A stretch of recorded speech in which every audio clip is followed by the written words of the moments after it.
The stillness of the auction ground shattered as Beatrice Summers collapsed to her knees, her slender fingers clutching a weathered deed to the only home she'd known for the past 5 years. Colorado Territory, 1873. Platteville had never witnessed such a spectacle, nor had its citizens shown such cruelty. "Look at her, sobbing over a patch of dirt and rotting timber," a voice called out from the crowd gathering in the town square. That's what happens when a woman tries to manage a man's affairs. The jeers grew louder, more vicious. Beatrice's shoulders trembled beneath her threadbare black dress, the mourning attire she'd worn since burying Thomas 3 months prior. The banking note in Sheriff Wilson's hands represented the final blow to everything she had left. Property of the Summers homestead, put to public auction for failure to meet loan requirements with the Platteville Banking Company, the sheriff announced with mechanical detachment, as if reading a dinner menu rather than dismantling a widow's life. $200, called a portly man with gold watch chains straining across his vest, Harlan Phineas, owner of the Mercantile and half the businesses in town. "Though I'm being generous considering the state of the place." $250, countered another voice. Beatrice's tears fell faster. The small farm, 20 acres with a modest cabin, barn, and the beautiful garden she'd cultivated with her own hands was worth at least $800. But her late husband's debt to the bank had ballooned with interest she couldn't pay, not after the drought had ruined what little crop they managed. "Is that all you'll offer for good land with a standing house?" she pleaded, her voice breaking.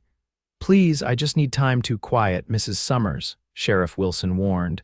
"You've had your 3 months of grace. The bank's been more than fair." Another burst of laughter rippled through the crowd as she wiped her tears with a handkerchief embroidered with her late husband's initials. $300, called another voice, and Beatrice recognized Walter Green, who owned the adjacent property. He'd been eyeing their creek access for years. $300 going once, the sheriff called. "She's crying again," someone said loudly. "Maybe we should sell handkerchiefs instead, might make more money." The crowd erupted in laughter, and Beatrice felt as if each laugh was a physical blow. She had nowhere to go, no family left in this world. At 26, she faced destitution in a town that seemed to revel in her misfortune. $500. The deep voice cut through the laughter like a knife through butter.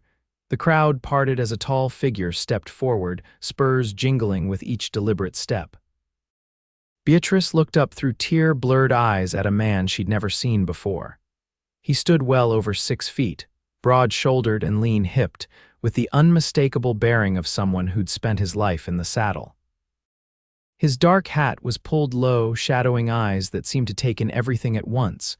A worn leather vest covered a faded blue shirt, and the revolver at his hip wasn't for show.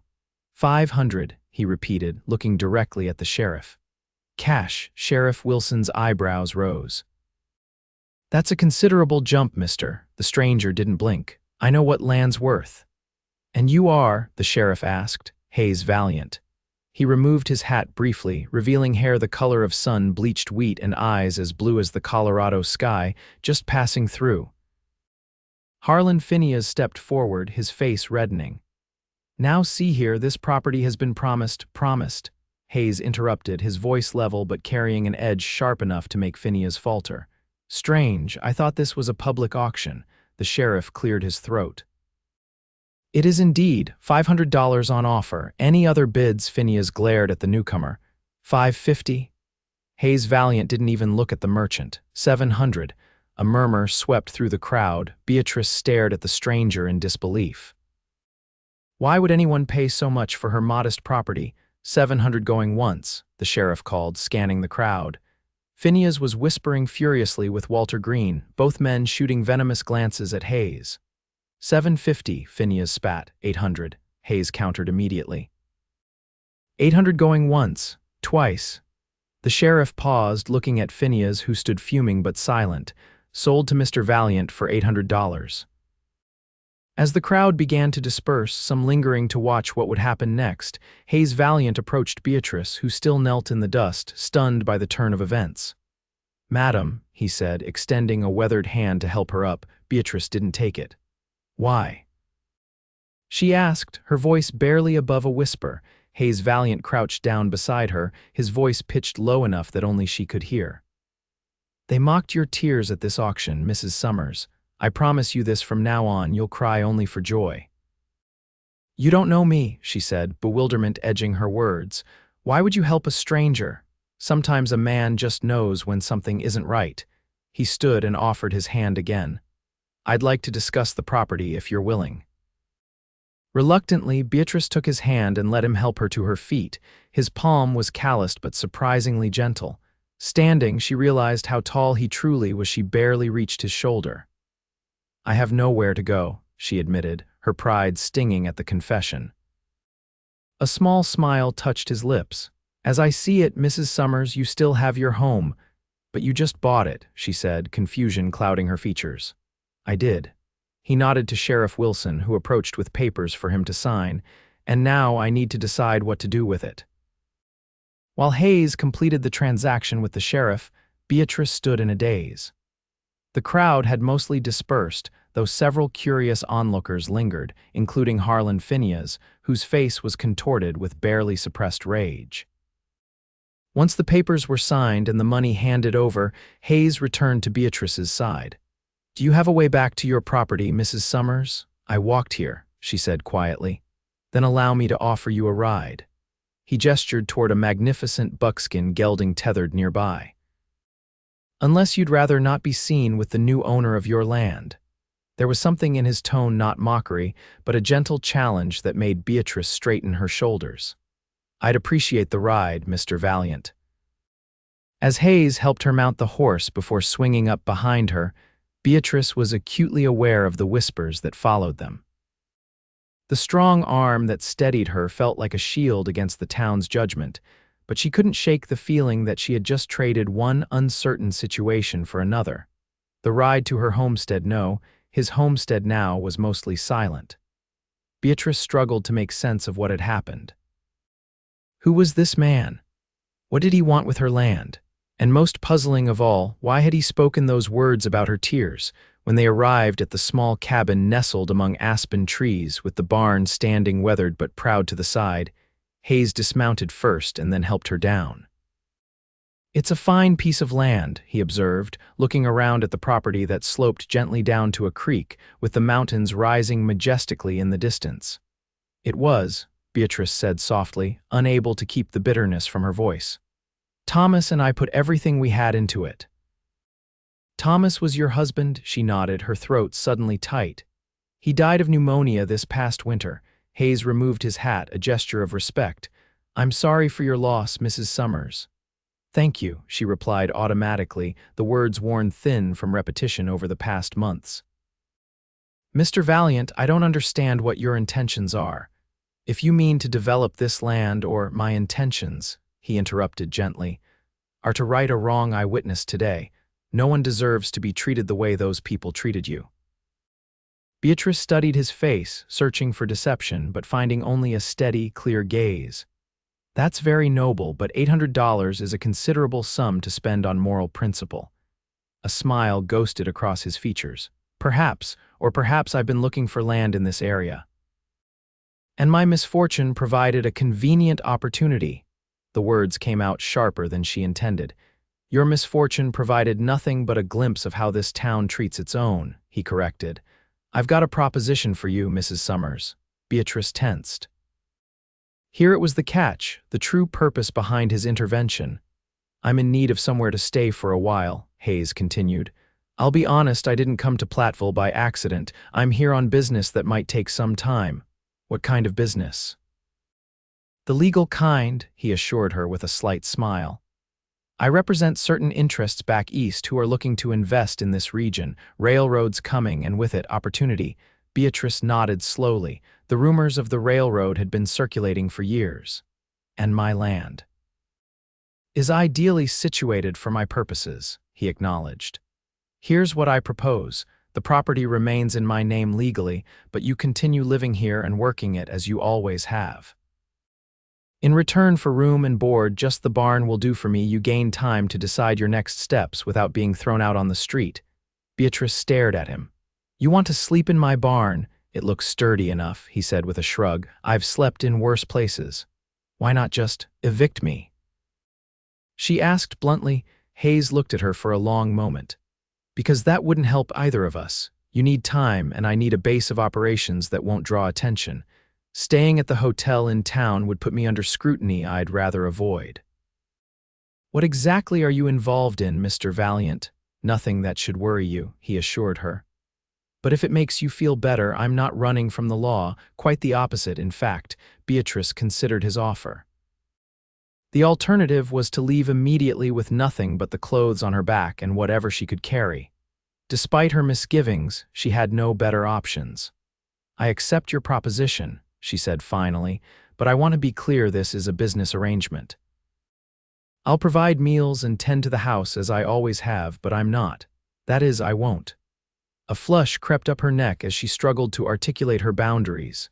Mrs. Summers, Hayes interrupted gently, I understand completely. Your reputation will remain intact. I'll sleep in the barn, take my meals when offered, and respect your privacy. You have my word. Relief washed over her. Thank you. No need for thanks. This arrangement benefits us both. He glanced toward the barn. Now, if you'll excuse me, I'd like to get my horse settled and see about making the barn habitable. As Hayes led his buckskin toward the barn, Beatrice watched him go, still trying to comprehend the sudden turn her life had taken. This morning, she had been preparing to lose everything. Now, she had an unexpected reprieve and a mysterious boarder who had promised she would cry only for joy. She wasn't sure she believed him, but for the first time in months, Beatrice Summers felt something that had been absent since the day they'd laid Thomas in the cold Colorado ground. Hope. The next morning dawned clear and bright, sunlight streaming through the cabin's small windows. Beatrice had slept fitfully, her dreams filled with auction blocks and the mocking faces of townspeople. She rose early out of habit, kindling a fire in the stove to prepare breakfast. As the coffee began to percolate, filling the cabin with its rich aroma, she heard the sound of chopping outside. Curious, she moved to the window. Hayes Valiant stood by the woodpile, his shirt already damp with exertion as he split logs with powerful, efficient strokes. Beatrice watched him for a moment, noting how different he looked from Thomas. Her late husband had been wiry and of average height, skilled with numbers and planning rather than physical labor.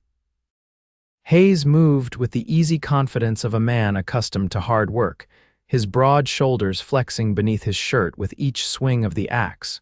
She turned away, unsettled by her observations. After quickly dressing and arranging her dark hair in a simple knot, she set about preparing a proper breakfast.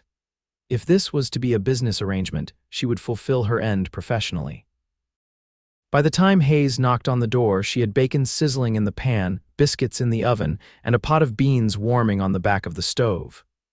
"Morning, Mrs. Summers," he greeted her, hat in hand. He'd cleaned up, his face freshly washed and hair combed back from his forehead. "Good morning, Mr. Valiant. Breakfast will be ready shortly." She gestured to the basin near the door. "You can wash up there if you like." "Already did so at the pump," he said.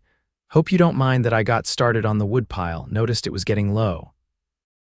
"That's very considerate, thank you." She set plates on the small table. "Please sit." Hayes folded his tall frame onto one of the chairs, placing his hat on the floor beside him.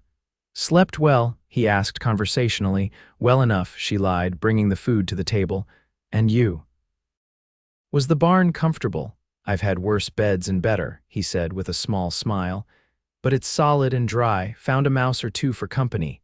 Beatrice couldn't help but return his smile. "I hope they were gracious hosts, bit demanding with the cheese, but we came to an understanding." She served the food, and they ate in surprisingly comfortable silence for a few minutes. Beatrice found herself studying him when he wasn't looking. In the morning light, she could see that Hayes Valiant was probably in his early 30s, his face weathered by sun and wind but handsome in a rugged way. There were lines at the corners of his eyes that suggested he smiled more than he frowned, though his expression remained guarded. "This is excellent," he said, breaking the silence. "Been a while since I had a home-cooked meal." "Thank you," she replied, Mr. Valiant, I've been thinking about our arrangement. If you're to stay for some time, perhaps we should establish some parameters. He set down his fork. Sounds reasonable. What did you have in mind? Firstly, I'd like to know how long you anticipate being here. Hayes considered this. Hard to say exactly. My business might take a few weeks, possibly longer. Does that present a problem? No, Beatrice said.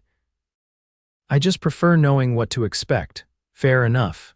He took a sip of coffee. I can't give you an exact timeline, but I'll provide as much notice as possible before I leave. Thank you, she hesitated. Also, I should know what to tell people in town. They saw us leave together yesterday. There will be talk. A frown creased his brow. Does that concern you? Of course it does, she replied, more sharply than intended. I've lived in Platteville for 5 years. These people were my neighbors, even if some showed their true colors yesterday. Tell them the truth, Hayes suggested. I purchased the property but have allowed you to remain as a caretaker while I conduct business in the area. It's respectable and explains my presence.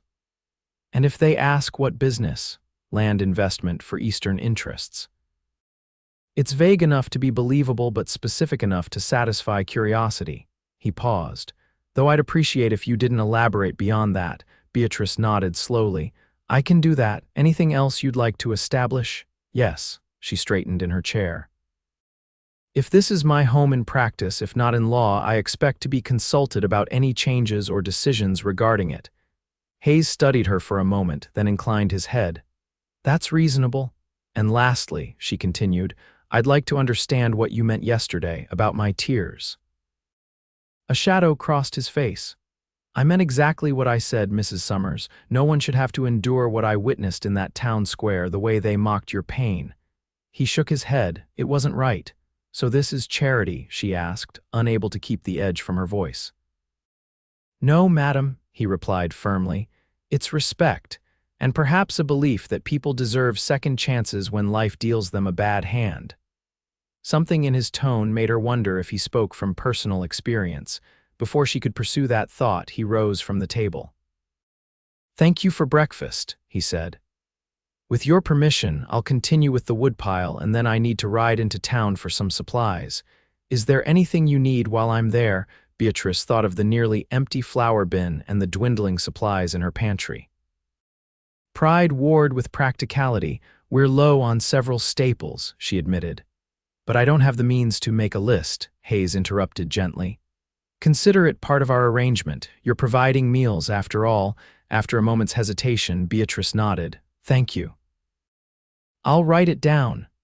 As she cleared the breakfast dishes, she listened to the rhythmic sound of the axe resuming its work outside. There was something comforting about it, a sound of productive labor, of preparation for the coming winter months. It had been too long since such sounds had filled the homestead. Later, as Hayes prepared to ride into town, Beatrice handed him a carefully written list. Their fingers brushed briefly during the exchange, and she withdrew her hand quickly, surprised by the warmth that raced up her arm. I should be back by mid-afternoon, he told her, tucking the list into his vest pocket. Any messages you want delivered while I'm in town? She shook her head. No, thank you. I don't expect many people would welcome hearing from me right now. A look of understanding crossed his features. Their loss, Mrs. Summers. As she watched him ride away, Beatrice was struck by a realization. For the first time since Thomas's death, she didn't feel completely alone. Hayes rode toward Platteville with his thoughts in turmoil. He hadn't planned on complicating his mission by purchasing property or taking on responsibility for a widow. But the moment he'd seen Beatrice Summers kneeling in the dust, dignity intact despite her tears, something had shifted inside him. The town of Platteville came into view, nestled in the valley with the South Platte River curving around its eastern edge. It was a typical frontier settlement, a main street lined with false-fronted buildings, a few side streets with modest homes, a church spire rising above the other structures. From the outside, it appeared no different from dozens of other towns Hayes had passed through over the years, but he knew better. His purpose in coming to this particular town hadn't been random chance. He tied his horse outside the general store, noting how conversations paused when he entered, only to resume in hushed tones. News traveled fast in small towns. By now, everyone would know about his purchase of the Summers property. "Morning," he greeted the clerk, a thin man with spectacles perched on a prominent nose. "Morning, sir." The clerk's eyes darted nervously to the door that presumably led to a back office. "What can I help you with today?" "Need to stock up on some supplies," Hayes said casually, handing over Beatrice's list. "And a few items for myself." The clerk scanned the list. "This is quite a lot." "Is that a problem?" Hayes asked, his voice pleasantly neutral despite the edge underneath. "No, no, of course not," the clerk stammered. "It's just, well, this is Mrs. Summers' handwriting." "That's right." Hayes leaned against the counter, deliberately relaxed. "Mrs. Summers is continuing to manage the property for me while I'm in the area." The clerk's eyebrows rose. "Is she now?" "That's interesting." "Is it?" Hayes's tone cooled several degrees. "Seems like a sensible arrangement to me. Mrs. Summers knows the land, and I need somewhere to base myself while conducting business in the area." Before the clerk could respond, the door to the back office opened, and Harlan Phineas emerged, his considerable bulk filling the doorway. "I thought I heard a new voice," Phineas said, his smile not reaching his eyes. "Mr. Valiant, isn't it, our new neighbor, Mr. Phineas?" Hayes nodded coolly. "I'm just picking up some supplies." Phineas glanced at the list still in the clerk's hands. "For yourself and the widow, I see." His tone made the innocent observation sound suggestive. Hayes straightened to his full height, which put him several inches taller than Phineas. "Mrs. Summers has agreed to stay on as caretaker of the property. I'd appreciate if the good people of Platteville would respect that arrangement." Of course," Phineas said, raising his hands in a placating gesture. "Though I must say it's an unusual situation. A single woman living on the same property as a bachelor." "Mrs. Summers is beyond reproach," Hayes said evenly, "and I sleep in the barn." This caused several customers in the store to exchange glances. Phineas's smile widened, becoming more genuine. "Well now, that is interesting. A man pays $800 for property and sleeps with the horses."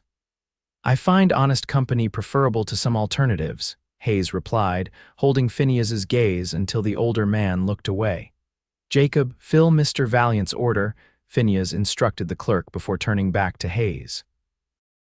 "Will you be joining us at the Silvered Spur this evening?" Saturday nights, many of the town's businessmen gather for cards and conversation. Might be a good opportunity for you to integrate. Hayes recognized the invitation for what it was, a chance for the local power players to size him up, perhaps extract information about his business in the area. "I appreciate the invitation," he said. "Perhaps another time. I have matters to attend to this evening." Phineas nodded, his expression calculating. "Another time, then. Welcome to Platteville, Mr. Valiant." As Phineas returned to his office, Hayes turned his attention back to the clerk, who had begun gathering the items on Beatrice's list. "Add a sack of flour and sugar to that," Hayes instructed. "And coffee. Good coffee, not that sawdust some places try to pass off." While the clerk worked, Hayes browsed the store, adding a few items to his purchase. A hunting knife with a bone handle to replace the one he'd lost, ammunition for his revolver, and on impulse, a small tin of peppermint candies. When everything was tallied, Hayes paid without comment, though the total was considerable. He arranged for the heavier items to be delivered later that day, loading what he could carry onto his horse. Before leaving town, he made 2 more stops. First, at the telegraph office, where he sent a brief message to a contact in Denver. Then, to the small office that served as Platteville's bank, law office, and land registry, all rolled into one. The banker, a Mr. Hollister, was initially cold until Hayes mentioned he wanted to discuss an investment opportunity. The man's demeanor changed instantly, ushering Hayes into a private office. "Now then, Mr. Valiant, how can Platteville Banking assist you today?" "I'm representing Eastern investors interested in the coming railroad," Hayes explained, watching the banker's face carefully.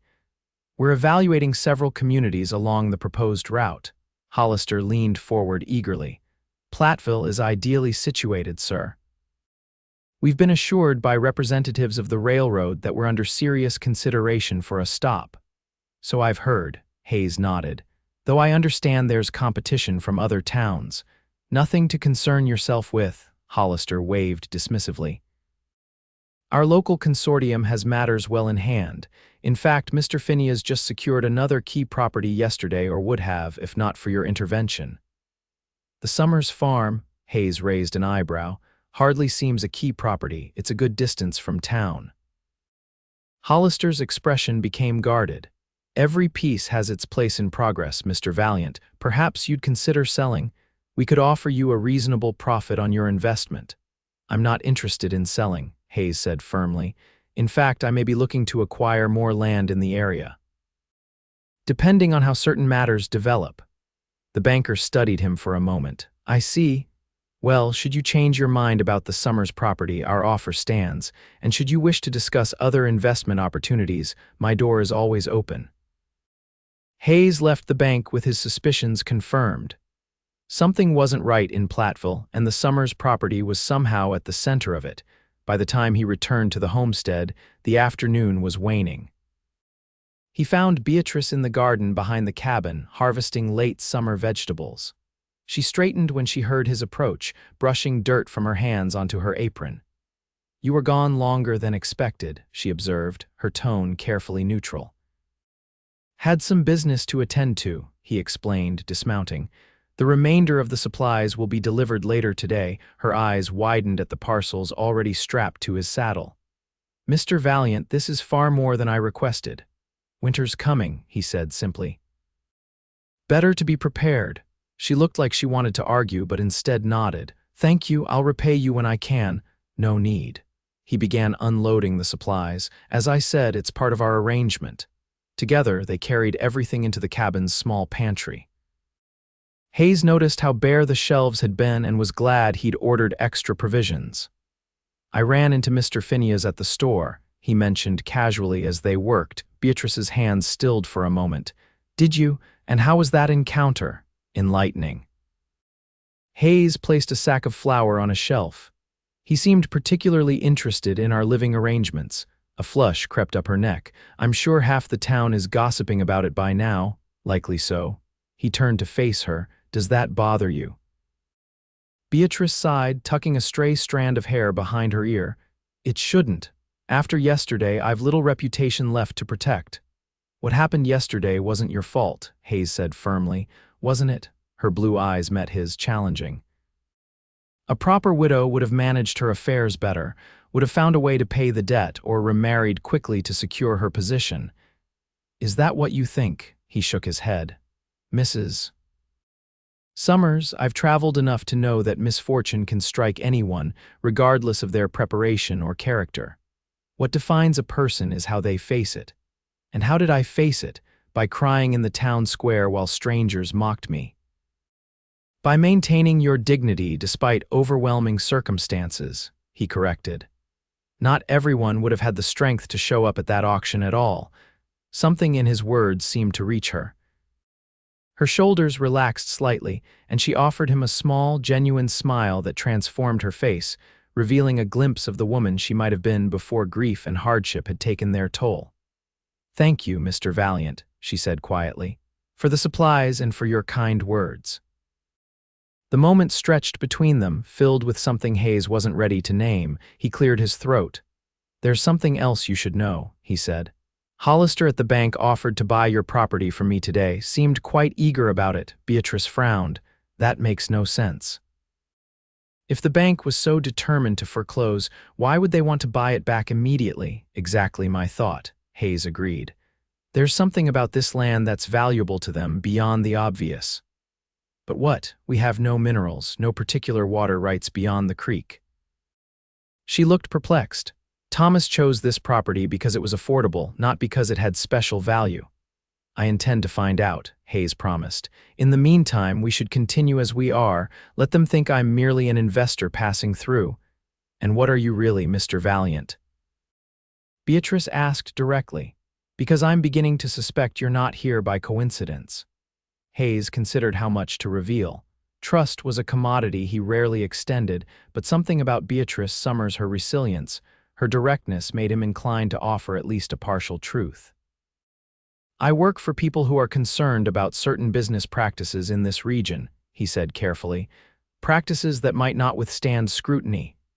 You're some kind of investigator, then, something like that."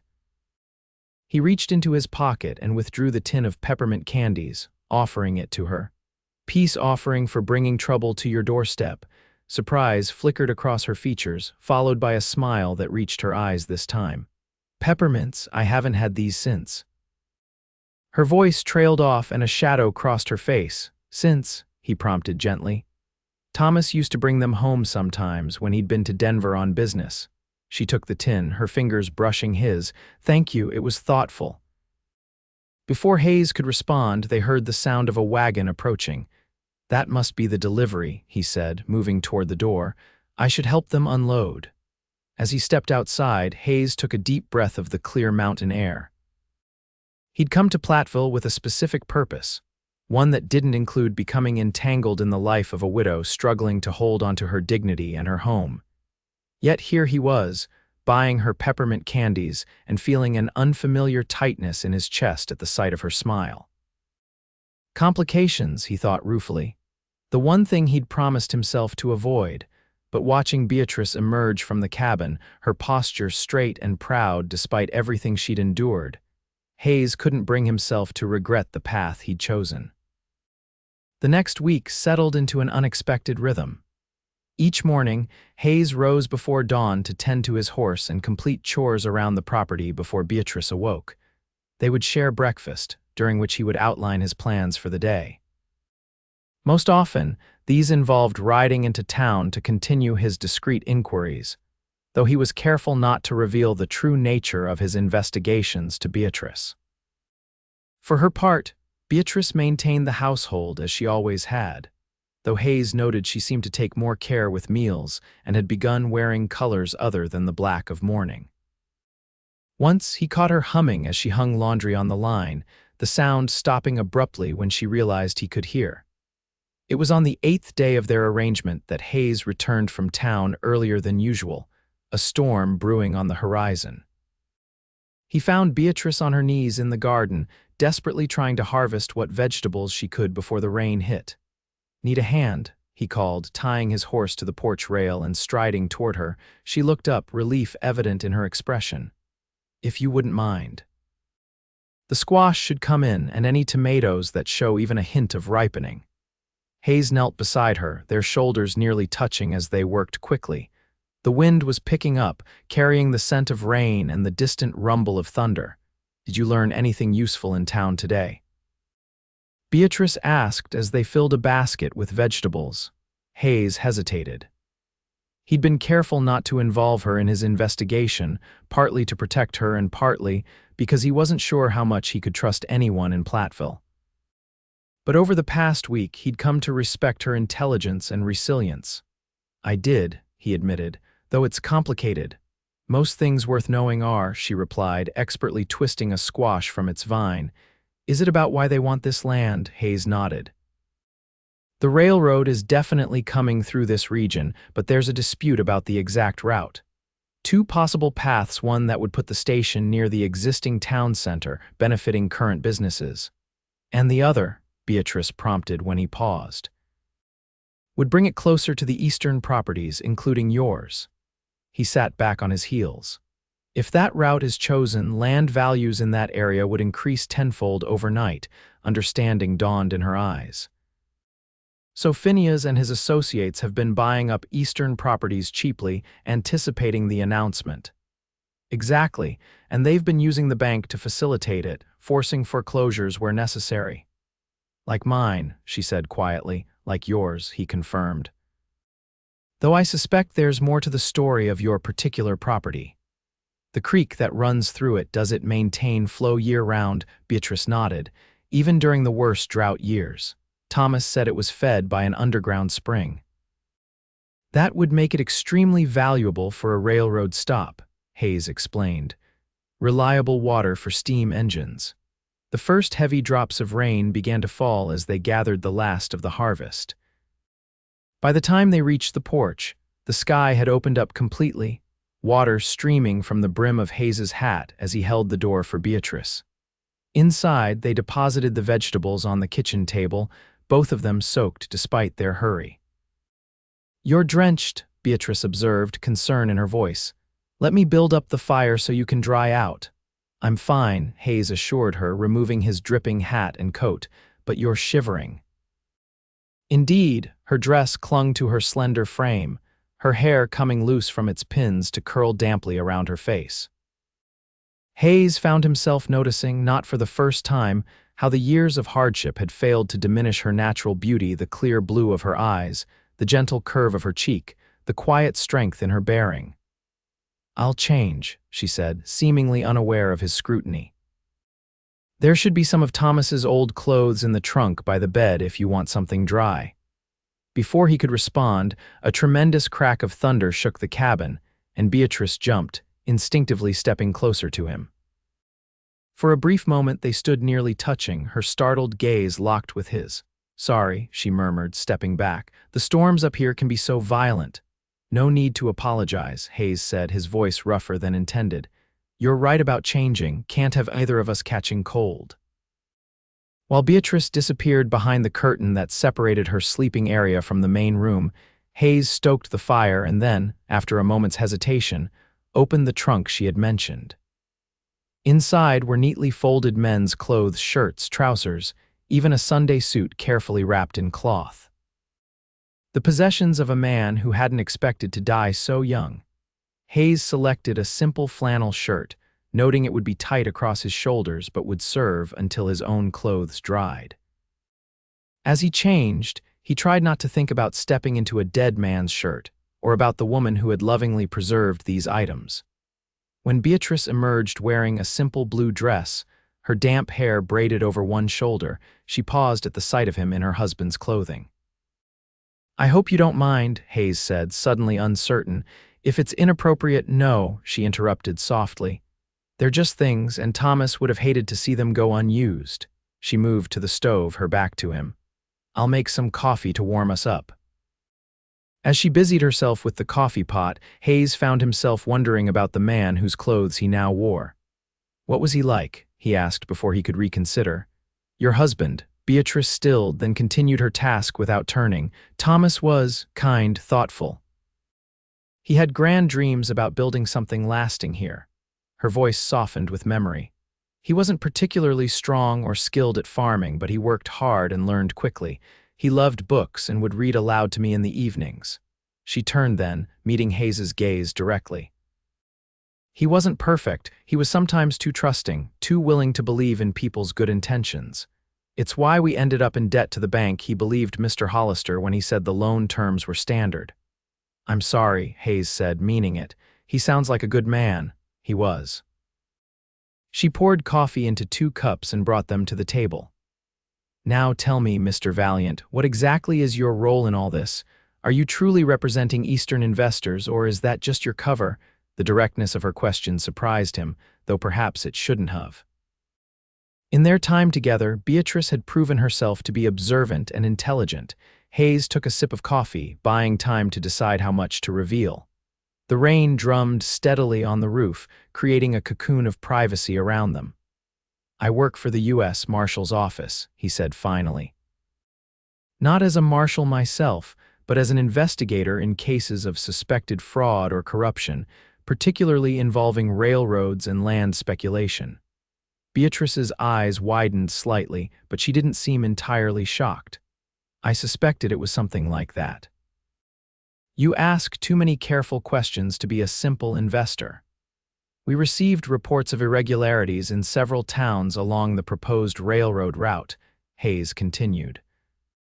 "Platteville caught our attention because of the pattern of foreclosures and property transfers, all benefiting the same small group of individuals.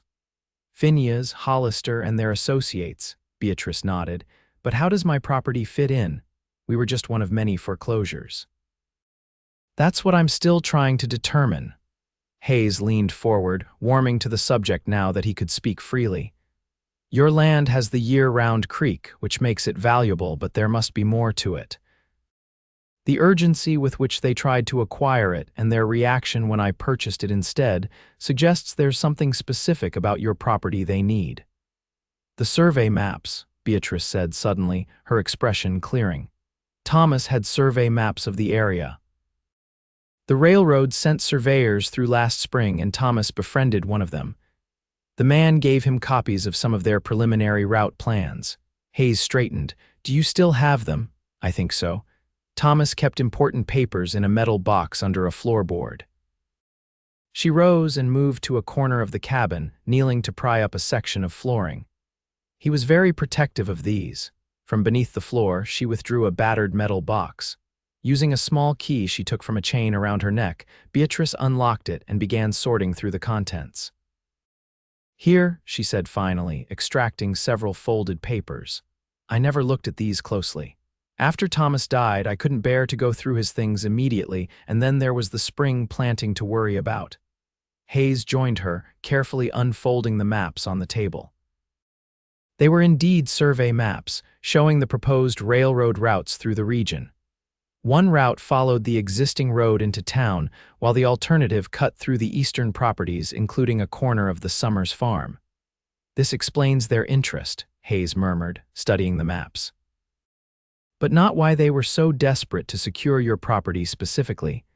Other farms along this route have similar access. Beatrice leaned over his shoulder, her breath warm against his cheek as she examined the maps.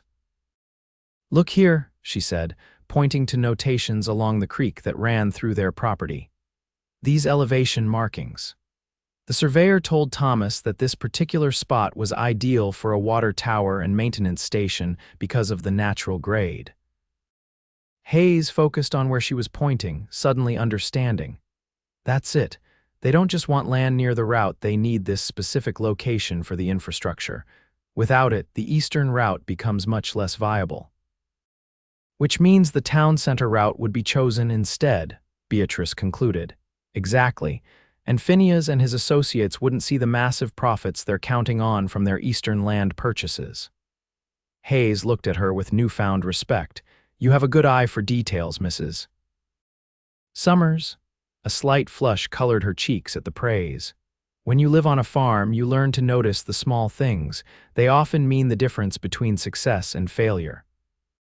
The intimacy of the moment the two of them bent over the maps, the rain isolating them from the rest of the world, her husband's shirt warm against Hayes's skin suddenly felt overwhelming. He straightened, taking a step back. These maps are evidence, he said, his tone becoming more professional. They help establish motive for the pattern of acquisitions we've been tracking. With your permission, I'd like to include them in my report, of course. Beatrice began carefully refolding the papers. Does this mean your investigation is nearly complete? Hayes noted a change in her voice, though he couldn't quite identify the emotion behind it. Not yet. I need to gather more documentation on the other properties and confirm which bank officials were involved in the fraudulent foreclosures. And then, she asked, not meeting his eyes as she returned the maps to the box. Then I'll submit my findings to the marshal's office, and they'll determine whether to pursue criminal charges. He paused, suddenly realizing what she was really asking. As for this property, you'll sell it once your business here is concluded, she finished for him, her tone carefully neutral. That's only natural. Hayes had indeed planned to sell the property once his investigation was complete, perhaps even arrange for Beatrice to repurchase it at a fair price if she wanted. It was the logical conclusion to their arrangement. Yet standing in that small cabin, watching Beatrice carefully return her late husband's papers to their hiding place, Hayes found himself reluctant to confirm her assumption. Let's not get ahead of ourselves, he said instead. There's still work to be done, and decisions don't need to be made immediately. She nodded, though something in her expression suggested she was preparing herself for yet another loss. Of course, more coffee. The abrupt change of subject was a clear indication that she wished to close the topic, and Hayes respected her enough not to press. Thank you, that would be welcome. As the storm continued to rage outside, they settled into a companionable silence broken only by the crackle of the fire and the steady drumming of rain. Hayes found himself studying Beatrice when she wasn't looking, noting how the firelight caught the auburn highlights in her dark hair, how her hands moved with practiced efficiency as she prepared their evening meal. There was a quiet strength to her that he admired, a resilience that had allowed her to face public humiliation, the loss of her husband, and the near loss of her home without breaking. Yet beneath that strength, he glimpsed a vulnerability that made him want to ensure she never faced such trials again. It was a dangerous line of thinking for a man whose life had never included permanence or attachment. Hayes had always moved from one assignment to the next, unburdened by personal ties. That freedom had served him well in his work. But as the evening progressed, with the two of them sharing a simple meal and conversation that flowed more easily than it should have between virtual strangers, Hayes found himself contemplating possibilities he had never before considered. When the time came for him to return to the barn for the night, the rain had subsided to a gentle patter. At the door, Beatrice handed him a lantern. "Thank you for your help today," she said, "with the garden and for being honest about your investigation." "Thank you for trusting me with your husband's papers," he replied. "They could be crucial evidence." She nodded, hesitating as if there was more she wanted to say. Finally, she simply added, "Good night, Mr. Valiant." "Hayes," he said impulsively. "If we're to be partners in this investigation, you might as well use my given name." A smile touched her lips. "Good night, Hayes." "Good night, Beatrice," he replied, testing the shape of her name for the first time. It felt right on his tongue, as natural as breathing. As Hayes made his way to the barn through the rain-washed evening, he knew that whatever happened next, nothing between them would be quite the same. The following days brought a subtle but significant shift in their relationship. The use of first names became natural, conversations flowed more freely, and they began working together on Hayes's investigation in earnest. Beatrice proved to have an excellent memory for details about local property transactions and the relationships between Platteville's leading citizens. "Hollister's daughter married Phineas's nephew last spring," she told Hayes one evening as they reviewed his notes at the kitchen table. That's when Thomas noticed the loan terms changing. He tried to speak with Hollister directly but was always put off. "That fits the pattern," Hayes nodded. "Family connections securing the conspiracy." Beatrice frowned, tracing a finger along the list of properties Hayes had identified as suspicious acquisitions. The Wheelers' place was foreclosed upon just weeks after Mr. Wheeler refused to join the investment group Phineas was forming. "Retaliation," Hayes murmured. "Another piece of evidence." They were sitting close enough that their shoulders occasionally brushed, the contact no longer causing either of them to stiffen or pull away. Hayes was acutely aware of the domesticity of the scene, the lamp casting a warm glow over the table, coffee cups at their elbows, their heads bent together over his notes. "I need to ride to Denver tomorrow," he said, straightening. "These findings should be reported in person, and I need to collect additional documentation from the land office there." "Denver," Beatrice looked up, surprise evident in her expression. "That's a full day's ride each way." "I'll stay overnight and return the following day," Hayes confirmed. "Will you be all right here alone?" A small smile touched her lips. "I managed for 3 months after Thomas died before you arrived, Hayes. I think I can survive 2 days. "Of course," he said, feeling foolish. "I didn't mean to imply, I know," she interrupted gently. "And I appreciate the concern. But truly, I'll be fine. The pantry is well stocked thanks to you, and I have plenty to keep me occupied." Hayes nodded, though he found himself inexplicably reluctant to leave, even for such a short time. "If Phineas or anyone from town comes by, I'll say you've gone to meet with your investors," she finished for him, "and I'll be appropriately vague about details."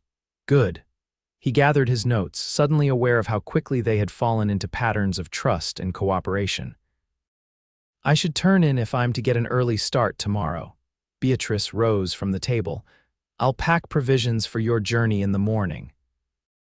As Hayes walked to the barn that night, he found himself wondering when exactly Beatrice Summers had become more than just a convenient cover for his investigation. When had her welfare begun to matter to him on a level that went beyond professional responsibility? He had no answers, only a growing certainty that his time in Platteville was reshaping him in ways he hadn't anticipated. Morning came crisp and clear, with frost silvering the grass and the distant mountains sharp against the blue sky. Hayes found Beatrice already awake, preparing breakfast and packing food for his journey. "You didn't need to rise so early," he said, setting his saddlebags on the porch. "I wanted to make sure you had a proper meal before leaving," she replied, handing him a cup of coffee. Their fingers brushed during the exchange, and Hayes found himself reluctant to break the contact. Beatrice seemed to feel it too, her gaze lingering on his face a moment longer than necessary before she turned back to the stove. Breakfast was a quiet affair, both of them seemingly aware that their easy companionship would be briefly interrupted. When the time came for Hayes to depart, Beatrice walked him to where his horse was saddled and waiting. "Be careful," she said, handing him the packed provisions. "The trail to Denver can be treacherous, especially near the canyon." "I've made the journey many times," he assured her, though he was touched by her concern. "Lock the doors at night, and if anyone gives you trouble, I still have Thomas's rifle," she reminded him with a small smile.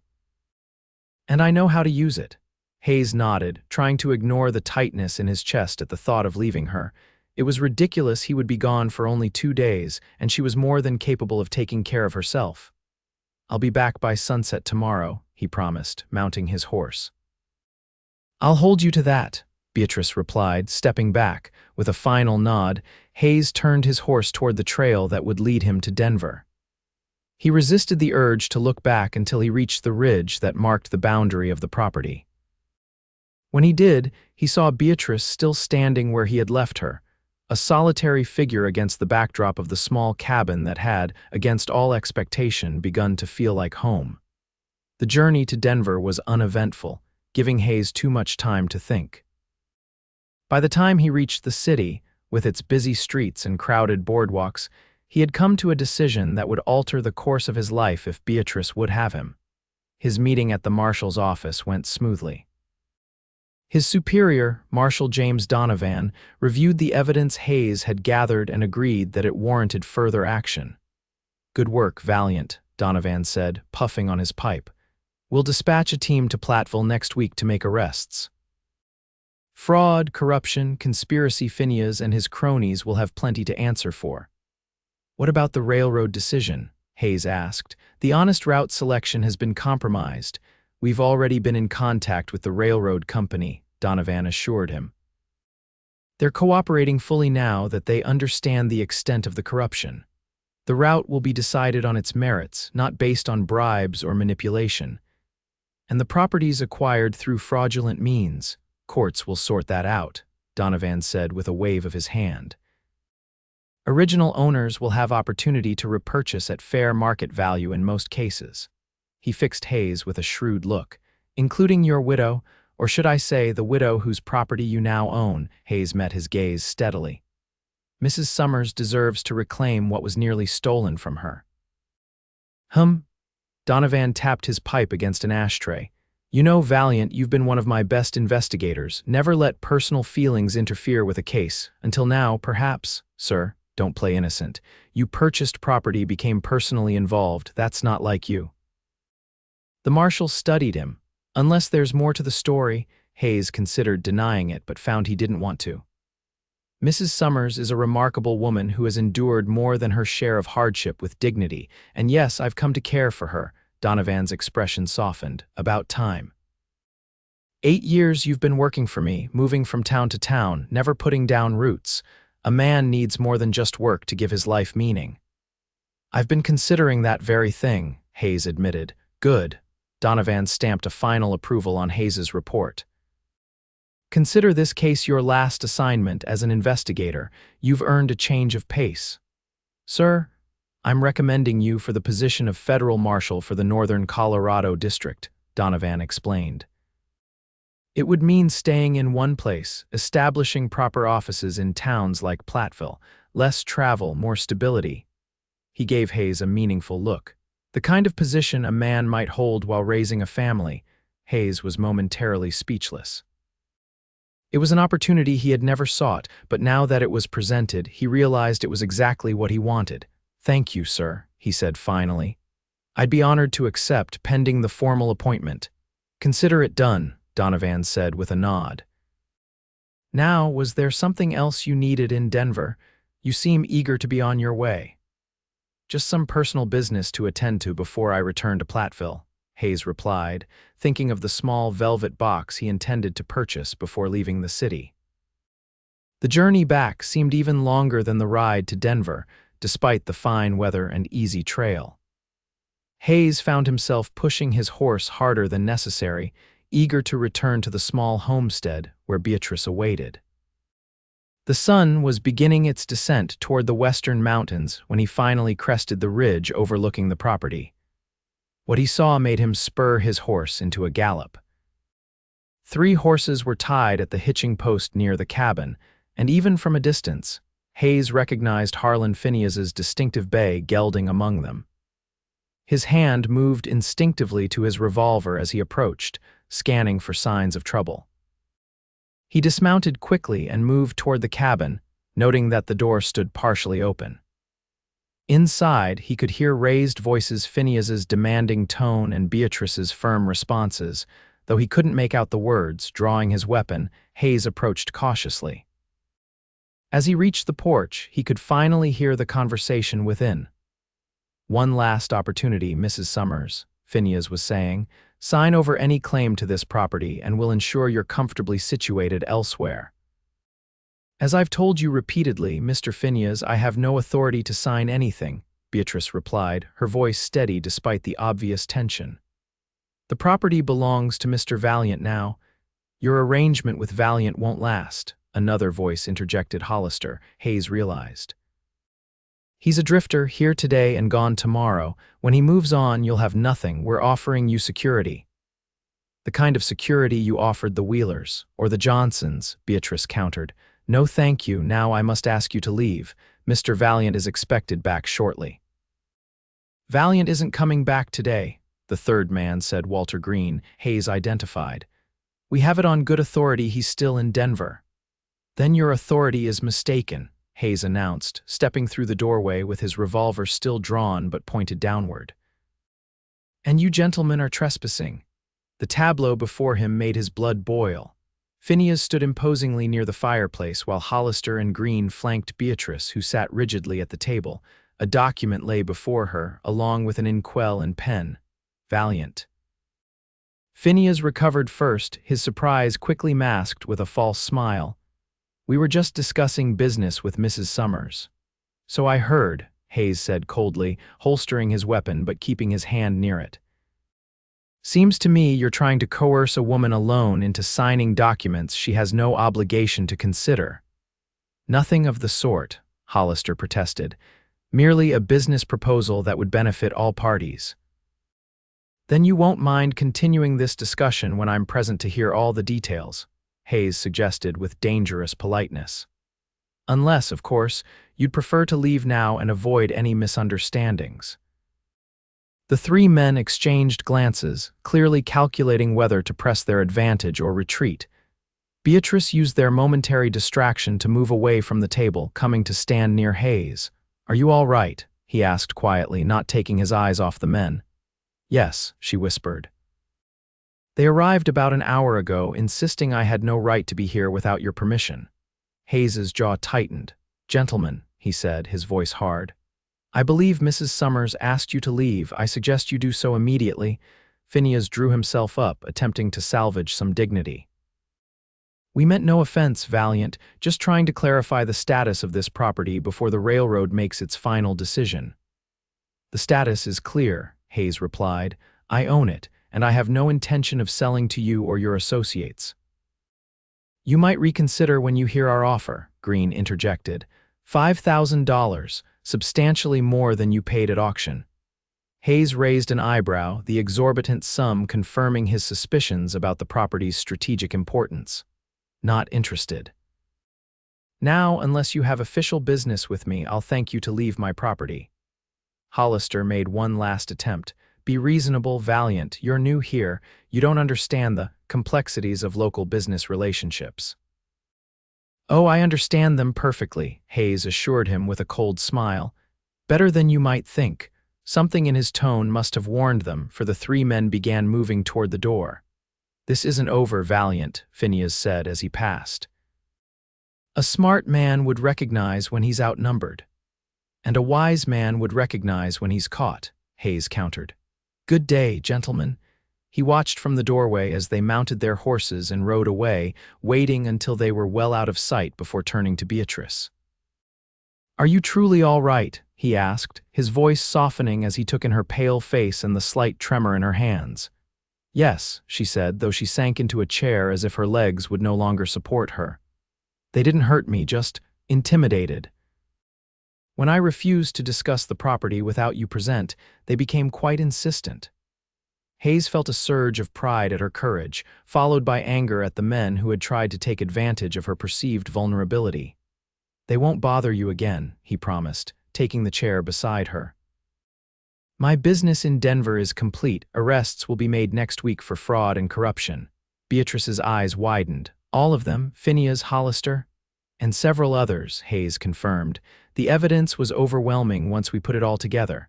Relief washed over her features. Then it's over. They'll pay for what they've done to so many families. Yes. Hayes hesitated, then reached into his pocket, withdrawing a small velvet box. There's something else I need to tell you, Beatrice. She looked at the box, then up at his face, confusion evident in her expression. Hayes, I've been offered a position as federal marshal for this district, he explained, turning the box in his fingers rather than opening it immediately. It would mean staying in Platteville, establishing proper law enforcement to prevent the kind of corruption we've uncovered. That's wonderful, she said sincerely. You'd be excellent in such a role. Thank you. He took a deep breath. The thing is, I've come to realize something during my time here. When I first arrived and saw you at that auction, I acted on instinct. I couldn't bear to see you treated so cruelly. Beatrice's gaze was steady on his face, though a flush was rising in her cheeks. But what began as an impulse has become the most important decision of my life, Hayes continued. I know it hasn't been long, and you may think this is too soon after your loss, but I've never been more certain of anything. He opened the box, revealing a simple gold ring set with a single pearl. Beatrice Summers, I love you, your strength, your dignity, your kindness, everything about you. I don't want this property to be just a business arrangement between us. I want it to be our home, if you'll have me. Tears welled in her eyes, and for a moment Hayes feared he had misjudged, that he had spoken too soon or presumed too much. When Thomas died, she said softly, I thought I would never feel joy again. The day of the auction, standing there while they mocked my tears, was the lowest point of my life. She reached out and touched his face gently. And then you appeared like something from a dream, promising I would cry only for joy. I meant it, Hayes said, covering her hand with his own. I want to spend my life ensuring that promise comes true. I love you too, Hayes, she whispered. It happened so gradually, and yet so completely, that I can hardly remember what it felt like not to love you. He slipped the ring onto her finger, then drew her into his arms, kissing her with all the tenderness and passion that had been building within him. Beatrice responded in kind, her tears now truly those of joy as they sealed their promise to one another. 3 weeks later, Platteville witnessed a very different gathering than the auction that had brought Hayes and Beatrice together. The small church was filled with well-wishers, many of them families who had suffered under Phineas's corrupt regime, and now had hope of reclaiming what they had lost. Harlan Phineas, Walter Green, and Edmund Hollister were conspicuously absent, having been arrested and transported to Denver to await trial for their crimes. In their place, a representative of the railroad company attended, announcing officially that the route through Platteville would follow the original plan through the town center, with a secondary maintenance station to be built on a corner of what was now legally the Valiant property, with fair compensation paid for the land use. Beatrice stood before the altar in a simple gown of ivory silk, a wreath of wildflowers crowning her dark hair.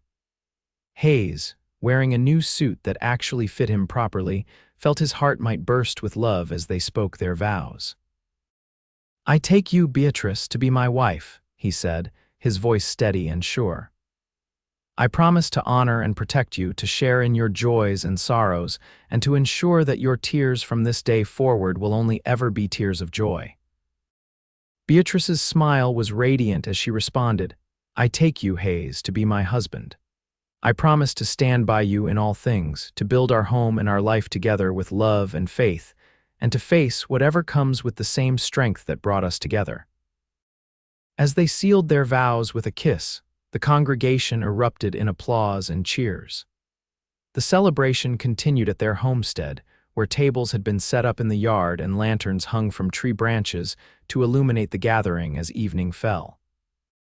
During a quiet moment, Hayes found Beatrice standing near the creek, looking out at the land that had nearly been taken from her. "Any regrets, Mrs. Valiant?" he asked, wrapping his arms around her from behind. She leaned back against him, covering his hands with hers. "Only that it took such hardship to bring us together. Sometimes the most beautiful things grow from difficult soil," he murmured against her hair. "Speaking of growing things," Beatrice said, turning in his arms to face him, "I've been thinking about expanding the garden next spring. Perhaps adding an orchard on the north slope. Planning for the future already." Hayes smiled down at her. "Our future," she corrected, a mysterious smile playing at her lips, "which might include more than just us before long." It took a moment for her meaning to register, and when it did, Hayes's heart seemed to stop before racing ahead. "Beatrice, are you saying?" She nodded, her eyes shining. "It's early yet, but yes, by next summer there will be a new Valiant on this land." Hayes lifted her off her feet in his joy, spinning her around before setting her gently back down. "You've made me the happiest man alive," he said, his voice thick with emotion. "And you've kept your promise," she replied, touching his cheek. "These are indeed tears of joy." As the stars appeared overhead and the celebration continued around them, Hayes and Beatrice stood together on the land that had brought them together, looking forward to a future neither could have imagined that fateful day at the auction. 5 years later, the Valiant homestead had transformed. The cabin had been expanded into a proper house, with a wide porch wrapping around 2 sides. The barn had been rebuilt and enlarged, housing not only Hayes's faithful buckskin but also 2 milk cows, a team of work horses, and Beatrice's beloved mare. An orchard of young apple and cherry trees lined the north slope, while the garden had indeed expanded to provide not only for their family but enough surplus to sell in town. The creek still ran clear and steady through the property, though now a small footbridge spanned it, built by Hayes's own hands. On a warm spring afternoon, Hayes returned from his duties in town, where he served not only as federal marshal but also as a respected community leader, to find his family gathered on the porch. Beatrice sat in a rocking chair, their infant daughter Emily cradled in her arms. 4-year-old Thomas, named for the man whose memory they honored, was building an elaborate structure with wooden blocks at her feet. "Papa," Thomas called, abandoning his blocks to run down the steps as Hayes dismounted. Hayes swooped the boy up into his arms, tossing him high before catching him securely. "How's my deputy today?" he asked, carrying his son back to the porch. "I helped Mama with the chickens and didn't drop any eggs," Thomas reported proudly, "and I read a whole page in my book." "Impressive work," Hayes praised him, setting him down before leaning over to kiss Beatrice and stroke Emily's downy head.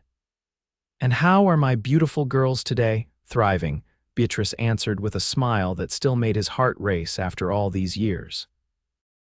"Emily finally took a proper nap, and I managed to finish putting up the strawberry preserves."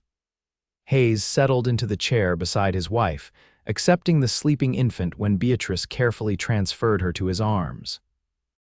Little Emily, just 3 months old, had her mother's delicate features and what promised to be her father's determined chin. "I received a letter from Marshal Donovan today," Hayes said as Thomas returned to his blocks.